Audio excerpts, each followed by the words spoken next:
Welcome, viewers from across the world. Before we begin this prophetic journey through Jerusalem, we'd love to know, from where are you watching this revelation unfold?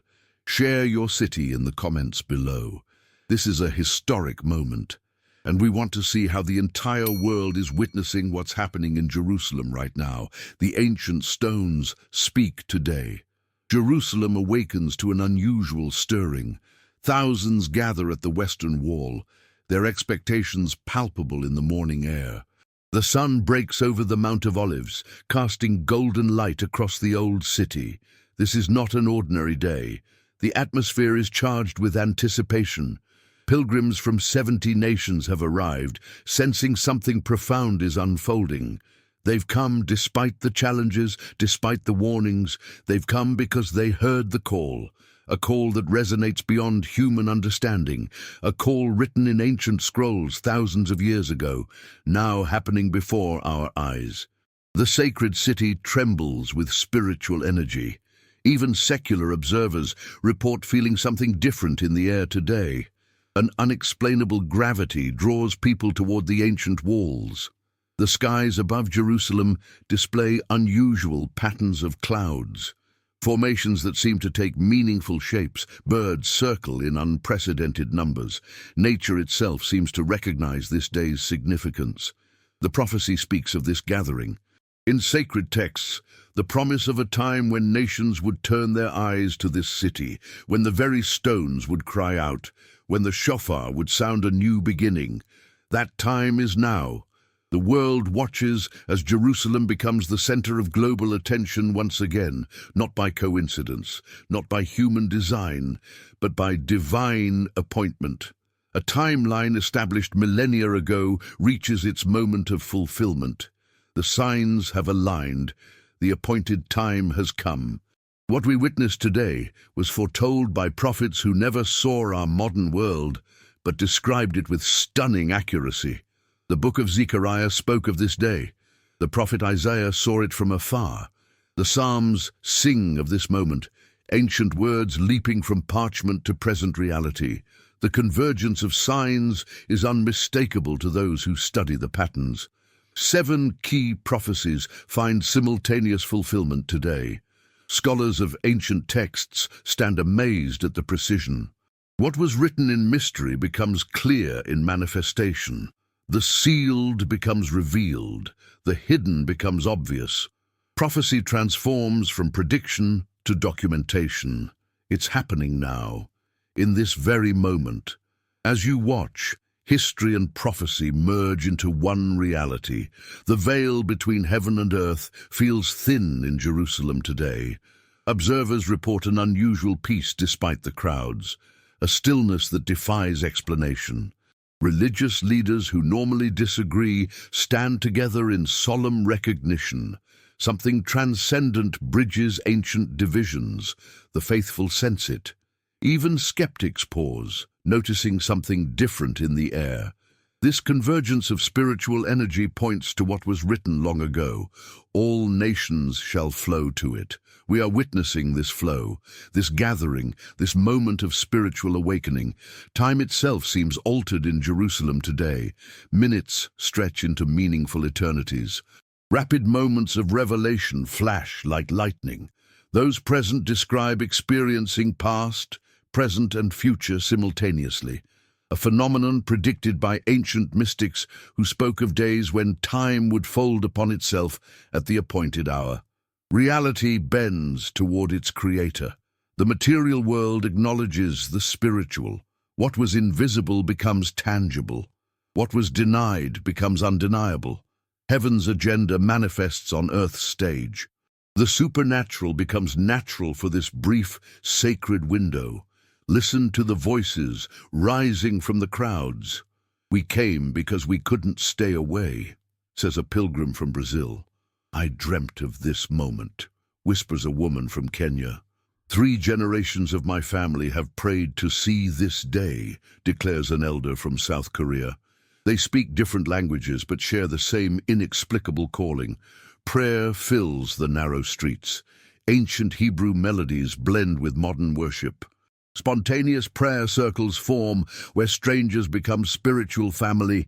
Tears flow freely. Joy erupts unexpectedly. The atmosphere shifts between solemn reverence and ecstatic celebration. This is the gathering of the dispersed, the ingathering promised through the prophets, coming together not by force, but by spiritual magnetism. Children point to the sky, seeing what adults often miss. "Look at the light!" they exclaim in multiple languages. Their innocent perceptions penetrate spiritual veils. What scholars study, they simply see. The youngest witnesses become the most credible. Stories circulate of healing occurring spontaneously throughout the crowds, physical ailments disappearing without explanation, emotional wounds finding sudden closure, spiritual blindness lifting like morning fog. The restoration happens on multiple levels simultaneously, just as the ancient prophets described. The wholeness of the message manifests in the wholeness of the people. The shofar sounds across Jerusalem. Its primal cry echoes from the Temple Mount to the valleys below. Not one, but hundreds of shofars blow in unison. The sound pierces through the noise of the modern world. It cuts through skepticism. It awakens something deep within those who hear it. This is not performance. This is proclamation. The same sound that brought down ancient walls now announces a new chapter. The shofar blast marks time differently. It doesn't count minutes and hours. It announces spiritual seasons. And today, it proclaims a shifting of the age. Those who understand the biblical significance recognize this sound marks endings and beginnings. It heralds divine visitation. It announces that heaven's attention has turned toward earth in a special way. The acoustic properties defy scientific explanation. The sound carries farther than physically possible. Reports come from miles away of hearing the shofar clearly, despite wind direction and barriers. The frequency resonates at a level that affects human physiology. Heart rates synchronize among the gathered crowds. Brainwave patterns shift measurably. The ancient instrument designed for spiritual awakening fulfills its purpose perfectly. Sound becomes more than vibration. It becomes revelation. The shofar's voice speaks without words, delivering messages understood at the soul level. Those present describe hearing personal revelation within the collective sound, individual guidance within the corporate experience. The many and the one converge. Remember what was written. The prophet spoke of a time when Jerusalem would become a cup of trembling for all surrounding peoples, when the eyes of the world would turn here with confusion, fascination, and awe. Our ancestors carried these prophecies through exile and return, through destruction and rebuilding, through centuries when fulfillment seemed impossible, yet they persisted in faith. They preserved the words. They rehearsed the promises. Their blood and tears watered the very ground where we now stand. Generation after generation kept watch, living and dying without seeing what we now witness. They passed the torch of expectation to us, and now, in our lifetime, we see what they could only imagine. The ancient becomes present, the promised becomes fulfilled. Consider the mathematical impossibility of this convergence, the precise alignment of celestial events, the geopolitical configurations that had to form, the technological developments that enable global witnessing of this moment. The statistical improbability defies rational explanation, yet here we stand, observing the impossible become actual. The faithful throughout history stand as witnesses alongside us, those who died believing what they never saw. Abraham, who looked for this city with foundations, David, who purchased the threshing floor, prophets who were stoned for speaking these very words. Their vindication arrives today. Their faith becomes sight through our eyes. We become the completion of their testimony, the final witnesses in a long line stretching back to the beginning. Feel the weight of this moment. What happens here ripples across the spiritual realm. Jerusalem has always been more than geography, more than politics, more than religion. It stands as the spiritual nexus of human history. The prophets called it the navel of the world. Events here shift the balance of unseen realities. The gathering we witness carries significance beyond what cameras can capture. Something shifts in the spiritual atmosphere. Those sensitive to such things report dreams and visions increasing worldwide. Messages received simultaneously across continents. A global stirring of spiritual awakening coinciding with Jerusalem's moment. This convergence is no accident. It follows patterns established since ancient times. Heaven touches earth in special ways at appointed times. The veil thins at divine junctures. Physicist observers note unexplainable readings on sensitive equipment, gravitational anomalies, electromagnetic fluctuations, patterns in quantum fields that align with ancient sacred geometry. Science inadvertently documents spiritual reality. The material witnesses to the immaterial. Creation responds to Creator. The stones indeed cry out. Jerusalem's unique position sits at the junction of tectonic plates, both geological and spiritual. What moves here eventually moves the world. The epicenter of divine purpose becomes the epicenter of global transformation, not by violence, not by force, but by the subtle power of prophetic fulfillment that changes hearts before it changes circumstances. The signs are unmistakable. Unusual natural phenomena coincide with this gathering. Weather patterns shift unexpectedly. Rare astronomical alignments occur. Animals behave strangely. Even skeptical scientists acknowledge the statistical improbability of these convergences. But those who study prophecy are not surprised. The ancient texts described these very signs. The sun will be turned to darkness and the moon to blood before the great and awesome day. Celestial events marking terrestrial significance. The natural world participating in spiritual reality. These signs don't create faith, but they confirm it. They speak to those willing to see. They validate the ancient words. They declare that creation itself recognizes this appointed time. The heavens tell the story that human words cannot fully express. Mysterious lights appear over sacred sites, documented by thousands of witnesses, captured on countless devices, unexplainable by conventional means. The pillar of fire takes modern form. The cloud of witnesses becomes visible. Those with eyes to see recognize the parallels. History repeats with technological witnesses. What was once documented on scrolls is now captured on smartphones. The evidence multiplies exponentially. Seeds planted in ancient soil bear fruit in modern times. The timeline of prophecy unfolds with perfect precision, neither hurried nor delayed. Divine timing observes a different clock. Kairos moments within chronological time. Sacred intersections where eternity touches temporality. Jerusalem stands at such an intersection today. This gathering represents continuity, not conclusion. What we witness is a hinge of history, a turning point, not an ending. The prophets spoke of cycles and seasons, of partial fulfillments pointing toward complete restoration. Today forms one crucial link in that continuing chain. Seeds planted now will grow into future fulfillments. The story of Jerusalem never ends with one event. It unfolds across time in progressive revelation. Those gathered sense this continuity. They know they participate in something larger than themselves, something that began before them and will continue after them. The prophecies are both fulfilling and yet to be fulfilled, both now and not yet. This paradox defines Jerusalem's prophetic role, always becoming what it was always destined to be. The ancient Hebrew concept of already not yet finds perfect expression in this moment. The tension between current fulfillment and future completion, between the first fruits and the full harvest, between the down payment and the full inheritance. This divine tension creates the energy that propels history forward, that keeps faith alive between visitations, that sustains hope through dark seasons.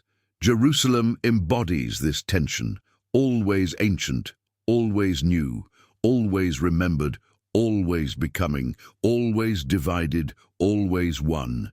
The city itself prophesies through its very existence.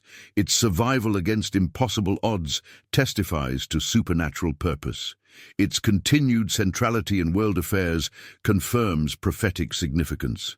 The fact that we gather here today fulfills what was written thousands of years ago. I will make Jerusalem a praise in all the earth. The nations observe with varied responses. Global media struggles to categorize what's happening. Political leaders watch carefully, unsure how to interpret these events.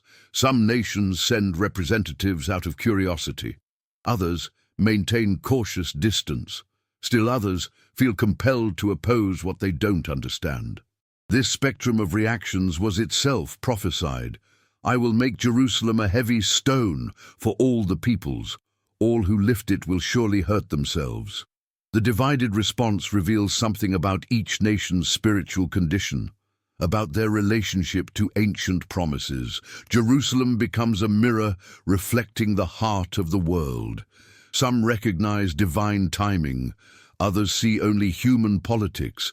This division of perception was foretold as part of the unfolding story.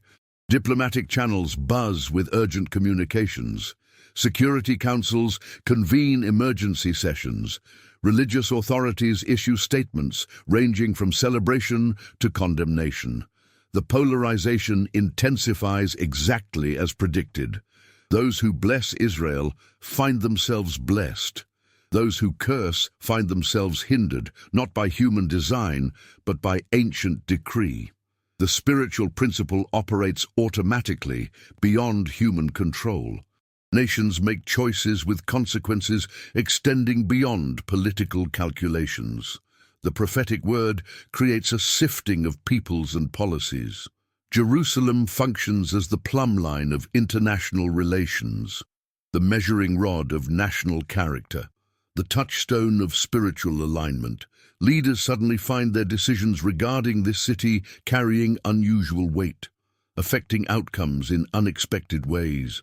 The supernatural amplifies both blessing and consequence.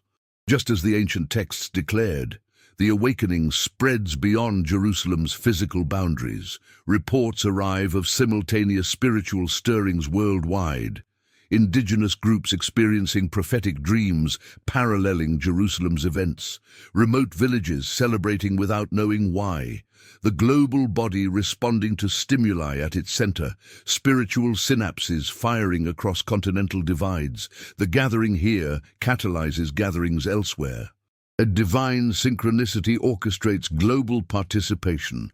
What happens in Jerusalem happens everywhere, at different intensities.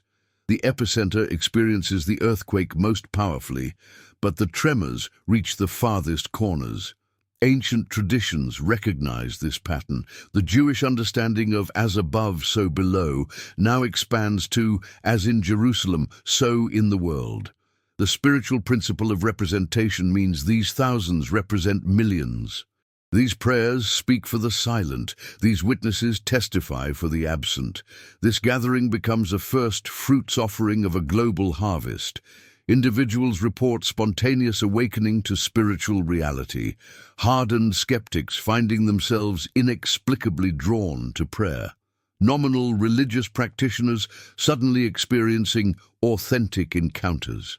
The prophet spoke of this domino effect, of how Jerusalem's restoration triggers worldwide spiritual restoration. The city serves as the firstborn among many brethren. What happens here eventually happens everywhere. Mysteries revealed in Jerusalem today answer questions carried for generations. Puzzling prophecies suddenly make sense in light of current events. Ancient texts previously considered symbolic now reveal their literal meanings. Scholarly debates find resolution not in academia, but in manifestation. Seeing becomes understanding. Experience becomes explanation. The fog of theological confusion lifts in the bright light of fulfillment. Ancient Hebrew idioms find modern expression. prophetic metaphors materialize in recognizable form. The scholar's pen cannot keep pace with unfolding revelation. Books being written today will need revision tomorrow as understanding deepens. Mysteries are not merely solved, but transcended. Questions dissolve in the presence of answers too profound for the questions themselves. This pattern too was prophesied. Knowledge shall increase. Not merely information, but revelation. Not data, but wisdom. Not facts, but understanding. The difference between knowing about and knowing from within. Between studying the menu and tasting the meal. Between reading the map and walking the territory. Jerusalem becomes not just the subject of prophecy, but its interpreter.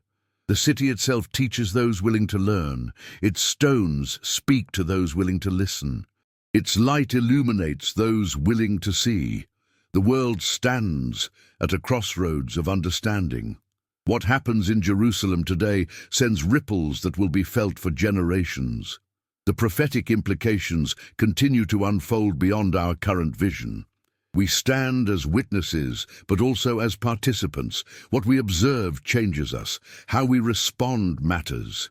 The ancient prophets who saw our day rejoice that their words find fulfillment. New prophetic voices arise to interpret the significance for our time. The story of Jerusalem continues. The city has witnessed countless conquests, destructions, and rebuildings, yet it remains the epicenter of spiritual history. What we witness today adds another chapter to that eternal story. The hidden becomes revealed. The sealed becomes opened. The promised becomes fulfilled. And still, there is more to come. Jerusalem's story never ends. It continues toward its ultimate destiny as the city of the great King. We stand in the liminal space between prophecy and history, between prediction and documentation, between faith and sight. The privilege of this generation cannot be overstated. To witness what kings and prophets longed to see, to participate in what ancestors could only anticipate, to document what future generations will study. We bear responsibility with this privilege, to testify accurately, to interpret faithfully, to transmit completely. The record we establish today becomes tomorrow's foundation. Our witness joins the great cloud of witnesses stretching back to Abraham. Our testimony becomes part of the unbroken chain of prophetic fulfillment. The shofar sounds once more, a final lingering blast. Its echo seems to hang in the air longer than physically possible. Thousands stand in reverent silence. The moment etches itself into memory. Those present know they will forever divide their lives into before and after this day. Something has shifted in the spiritual realm. Something has awakened that was dormant. The prophecies continue their march toward fulfillment. Jerusalem remains the timepiece of divine purpose, and as the crowds slowly disperse, they carry with them not just memories but mission, not just experience but expectation. The fire kindled here will spread to the nations. The revelation received will illuminate dark places. The gathering concludes, but its impact is just beginning. What was hidden has been revealed. What was sealed has been opened. The ancient and the future have kissed in the present moment, and the world will never be the same. The sun sets over Jerusalem, casting long shadows across ancient stones. But the light ignited today will never be extinguished. It spreads through human vessels returning to the ends of the earth. Carriers of fire, bearers of testimony, witnesses of the impossible made possible. They go with authority not given by human institutions, but conferred by divine appointment. The mantle of responsibility rests on willing shoulders. The task of testimony falls to those who have seen. The assignment of declaration belongs to those who have heard. Jerusalem has spoken today. Who will echo its message? The ancient city has revealed its secrets. Who will steward its revelations? The eternal purposes have manifested in time. Who will proclaim their significance? As night falls on Jerusalem, dawn breaks in the hearts of those forever changed by what they witnessed here. A new day has begun, both in the city of the great King and in the kingdom not made with hands. Shalom, Jerusalem, until the next appointed time, until the next prophetic fulfillment, until all that was written finds its complete expression in you.